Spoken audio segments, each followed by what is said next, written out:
everybody, Backyard Bullion here. Welcome one and all to episode 187 of In Focus Friday, the show where we take a good close look at cool things made of silver or gold.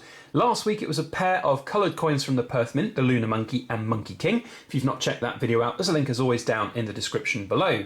This week, as you can see, we are staying with the Perth Mint to have a look at the Australian 1/20th ounce gold Lunar set Series 2. We have all 12 of the 20th ounce gold Lunar Series coins here, and I absolutely love this set. So does Mrs. Backyard Bullion as well. Little known fact as well, In Focus Friday started with these coins. We had, I think, 5 of them around this particular area of the series, and I really loved them. Mrs. Backyard Bullion really loved them, and it was the first set that we decided that we were going to try and complete and really enjoy and potentially hold on to for a very long time. And we're going to talk today a little bit about, obviously, all of the different coins, show them all off in all their glory here, but also talk a little bit about the set in terms of the premiums attached to them, because some of these earlier coins have some significant premiums attached to them, and selling them on is going to be an interesting thing if that ever does happen. We're going to talk a little bit about mintages. I've written all of them down, as you can see here, so we'll get to that as we go throughout the video.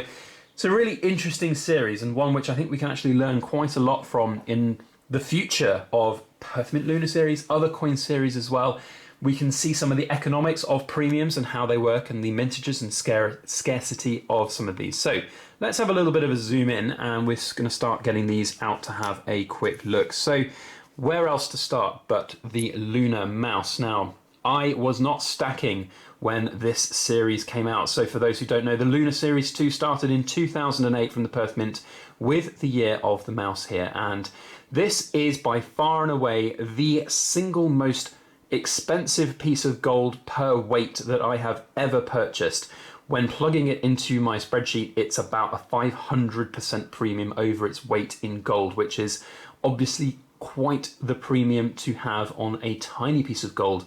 You know, you're looking at spot price having to quintuple just to make your money back if you sell this as scrap. But that is part of the beauty of collecting coins. Sometimes, for unbeknownst reasons, they have exceptionally high values well and above their weight in metal. And this is probably the keenest example of most, well, there are others within this Lunar Series 2 that have higher percentage premiums, and there are, of course, other coins that have higher percentage premiums. But this is by far and away the standout premium earner from our collection, I would like to say. Even having purchased this for a very, very high premium, having had a look online at the moment, there are significant price values above what I've paid for this. I've seen some at around £500. £500 for a 20th ounce gold coin. It really is the key date. Why is that such for this particular coin? Well, it all just comes down to mintages, and we will go through all of the mintages in a bit more detail. Zoomed too far in here to get it now. If we can see there, mouse 5,376, trying to angle this without knocking my tripod over. Mouse 5,376. You can see some of the other mintage numbers as we go through there, significantly lower, which is, I think, fascinating that it has garnered such a ridiculously high premium just from that mintage number. And that's pretty much the only reason. I mean, it's aesthetically very pleasing as well, don't get me wrong, but it is essentially the only reason. The Ox has gone a similar way. It's not necessarily quite as high a premium. I've seen prices for this around the £250, £300 mark. I paid not as much as that by a long way. I managed to get this off the Silver Forum actually for a very, very good deal. So ultimately looking at pretty much doubling my money on this particular outset here. That is assuming that you can sell them. Now, for those keen-eyed people out there, you'll notice that the Ox here is in a different type of capsule. That actually really is very frustrating for me as a kind of collector. I like uniformity. I like to have everything the same, and so this is no criticism of the buyer. Oh, sorry, the seller that I got this off the Silver Forum. It was just how it was supplied. But it really does irk me that all of these, as you can see when you zoom back out, all of these are in different capsules to the Ox, which is a little bit frustrating. So maybe one day I'll try and find a proper capsule for it. But nevertheless, it's still a very attractive coin. We haven't really looked at the design, particularly the year of the Ox is a very, very interesting one. You know, what I like to sort of say about this series is there are going to be some animals which you'll have a lot more artistic license to do with, and the same is true of the Queen's Beast series. You have the ability to have a lot more interesting design choices with animals like dragons and snakes and even monkeys and things like that. But a cow is not necessarily that easy. Ox, not necessarily that easy. But it's still, they're very attractive. The Perth Mint always does a really good way of designing things. I love the sort of circular pattern that's around all of these coins. They look gorgeous, and there's always this extra little touch with some of this sort of foliage in the backgrounds of these as well, which I think is really very nice too. So that's the Ox number 2. We then move on to the Tiger, and this is where we start jumping up in mintages. So the mintage of the Tiger is declared by the Perth Mint as 17,552. So this one is starting to now come down in premium value. These, don't get me wrong, still have quite significant premiums for what they are, 20th ounce gold coins. And I want to talk a little bit about why we started stacking this set as a set right at the outset. So, like a lot of people, I had started with silver and I wanted to look to get into a little bit more gold, but we didn't really at the time have the inclination to go and buy large denomination pieces of gold. This Tiger's really cool, look at it. I actually really like this. This Tiger has had criticism because it's just essentially the head of the Tiger, but it's not necessarily showing the whole thing, but I quite like it. Anyway, at the time, we had not really the inclination to go and buy large denomination gold coins, so we looked at smaller denomination gold and saw obviously that there were 20th ounce gold coins, which were a lot more manageable, a lot more affordable, and I can sympathise with a lot of people out there who want to buy gold but can't necessarily justify spending, you know, thousands of pounds on ounces worth of gold. So this 20th ounce series caught my eye, and it caught Mrs. Backyard Bullion's eye as well. We like series which are very eclectic and have lots of different designs in their different years. So things like the Kookaburra series, the Koala series, those are really cool. Britannia series, not so much. It's the same coin every year. They used to have different designs, but that was way before our time, but not so much. And so this series really caught our eye. So the 20th ounce was there. And once we bought, I think at the time of starting this, on one of the dealer sites from Europe, they had pretty good prices for about 6 of them. So we bit that bullet and bought all 6 of them. It was then the decision that we had to make about whether we wanted to go forward and complete and backdate the series. And backdating any series, as anybody will know, here's the year of the rabbit, by the way, they declared mintage on this 22,412. So again, you can see that the mintage is kind of quadrupling from where it was from the mouse and the ox. So quite significantly higher availability for these.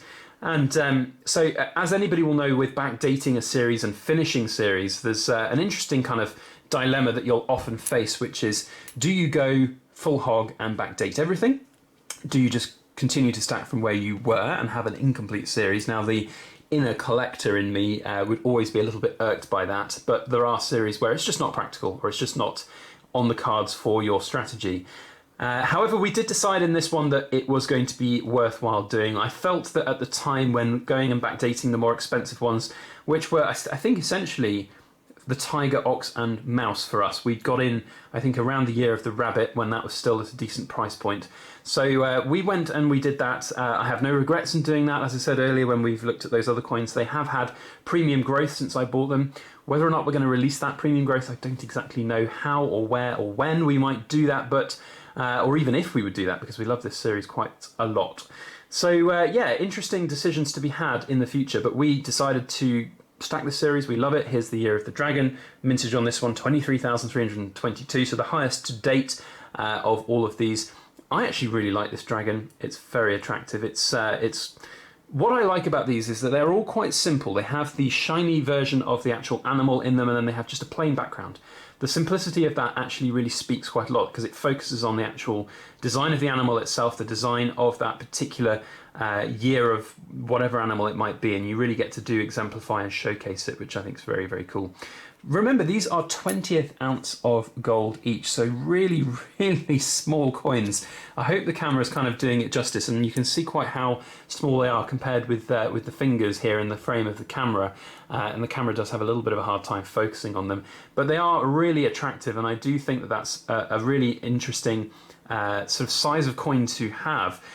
They do really look very good indeed, but I don't know, 20th ounce now for me is a little bit too small of a coin to look to justify, because you do have quite high premiums on purchase points for them, especially in the modern Series 3 which have come out, and back when gold prices were a little lower than this, the premiums were, they were okay. They weren't huge. They weren't really small either, but they were manageable. But now with the 20th ounce coins, I have seen premiums jump up. Maybe that's a little bit more relevant to this current crisis we're going through. But nevertheless, I think we got in at the right time to be able to backdate. I think if you were going to go and collect this series now, it's a really hard one to actually justify spending a lot of money on unless you're really attached to it. Now, this is the year of the snake. Mintage on this one, 15,598. So we're seeing a drop in the mintage here, which is interesting. And I don't know whether that's because just there was a lack of empathy, lack of energy with the design. I don't know. The snake's pretty cool. I quite like it, but it was a difficult one to sort of see why the mintage has dropped, because the mintage has been increasing all throughout there, especially then when we have another jump up in the year of the horse mintage. So this is the next one in the series. And the year of the horse here, come on, year of the horse, there we go, galloped very slowly into focus.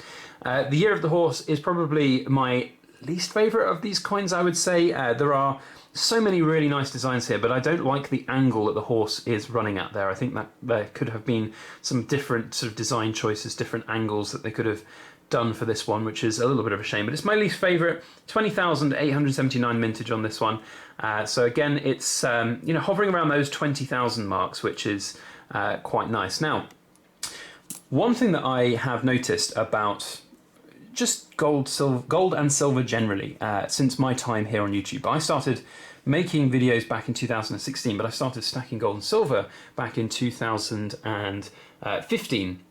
And I've noticed that there's been quite a lot of increase in obviously YouTube channels and silver gold commentary, and it's gone on a lot more people's radars over this last basically 3 or 4 or 5 years. And I think 2015, 2016 seems to be the year when a lot of people got into it. We had very low prices of gold and silver at the time. I think gold was around £700 an ounce, maybe £800 an ounce, and silver was about £9 an ounce spot price here in the UK. So and it was the same story for me, because I managed to get in at that time when prices were lower. And I think this is probably why the mintage on this particular one from 2015, 66,693. So any potential premiums that might grow on this rather attractive lunar goat are shot in the water for sure. It's not a particularly potentially high premium coin for sure, with a mintage of 66,000. It's by far and away, almost sort of triple what any of the other coins in the series are, which I think is quite an interesting sort of mintage figure. Especially when you then start seeing a decline from this point on in the rest of the series. Now, I don't know whether that's directly because of the high mintage of the lunar goat, but the monkey next in line, around 20,000 again, 20,147 as the final declared mintage. It's one of my favourite coins of the series. I really like this little baby monkey sitting on the branch there. Now, for those of you who did watch last week's episode of the lunar monkeys, you'll notice that the design on the gold coins is different to the design on the silver coins, which I think is really cool as well. So these are different designs which we can enjoy and have here. So with a mintage of 20,147, this has come down in mintage, and this now starts the downward trend of the remaining coins in the series. The next is the rooster at 13,400. Now, some might say that the decline in mintage for the latter parts of the series is a little bit of an oxymoron. Surely there'd be more people out there looking to collect it, but at the same time there are more people out there who might be looking to get into the series but realise they have absolutely no chance of completing the series because of the ridiculously low mintage numbers of the mouse and ox, and also by this time the very, very high premiums that are starting to come out for those coins. So there are fewer people who are inclined to continue this series on and buy it, and you're more likely to just have people who are quite happy to have those coins as a little one-off coin for their collection rather than collect the entire series. So it's really interesting to see the kind of life cycle of a coin series and where you might want to look to buy. And I'm sure there are probably a lot of people out there who got the first 2, 3, 4 of these, or up to 5 even, up to the dragon, then perhaps thought, yeah, that's it for me, I'm not going to get any more. I'm going to see how the series progresses, I'm going to cash in on my premiums for these other ones, and people like myself then obviously fueled some of the profits for those people buying those first 3 in the series, those key date items. So yeah, there's lots of really kind of interesting sort of dynamics when it comes to series and backdating, and then when you get to the back end of a series. And also there's a lot of people who feel that they have to finish the series, and they get a little bit disheartened by that they don't like it anymore, but they feel like they have to, but then they decide not to, and it just becomes a broken series, which I think is interesting. Here's the Lunar dog at 13,485 mintage. Really nice design, actually. One of my favourite Year of the Dog designs. There are an awful lot of very poor designs for the Year of the Dog, which is a shame, as we're a very, very much dog family, but this one is one of our favourites. It's really good. And then last up in the series, with a surprisingly low mintage number of 7,567, is the pig. Now, the question is that, again, a little bit of stacker lethargy when it comes to collecting the series, collector lethargy, or is it the fact that the pig's design here is not particularly that good? It's a pig. It's better than the Perth, the Royal Mint pig, that's for sure. They did make a pig of that design, but this is not necessarily the best design in the series, and perhaps it's, again, a bit of stacker fatigue, bit of collector fatigue setting in at the end. But with it being such a low mintage, does that mean that potentially in the future it might become a coin of choice for people to look to finish the series up with? It's the third lowest mintage by quite some margin as well. So that's an interesting one that you don't often see. So lots of really interesting things to think about in terms of the collection of the series. Really attractive looking coin series, I'm sure you can see. What I will do is now just zoom out a little bit, and we'll put the mintage figures on the table here so you can see them in all their glory. There they are. And lots of really interesting coins in the series. Let me know your thoughts on the series to date. Well, I say to date, on the series in general. Have you got it?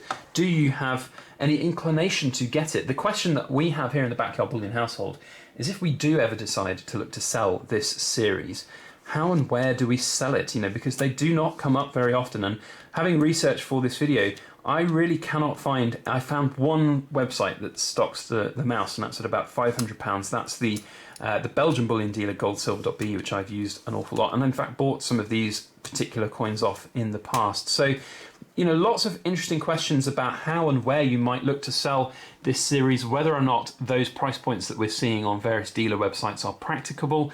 There are some eBay sales of some of the later ones at around the £100, £115, £120 mark per coin, which is still a really good return based on the gold growth value. But this series is all about premiums of the first two coins, and potentially the pig in the future as well. So let me know your thoughts on it, and whether you keep it, whether you sell it. I think for us, it's a no-brainer to keep this. It means an awful lot to us, and unless we're forced to sell it, unless we really need to sell it for the premium growth, I think we're going to be keeping it for quite a long time.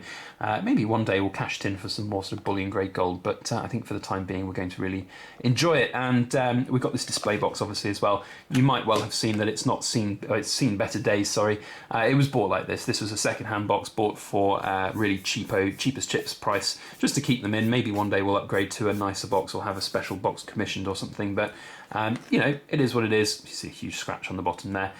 I don't mind. It's just for us to have and enjoy.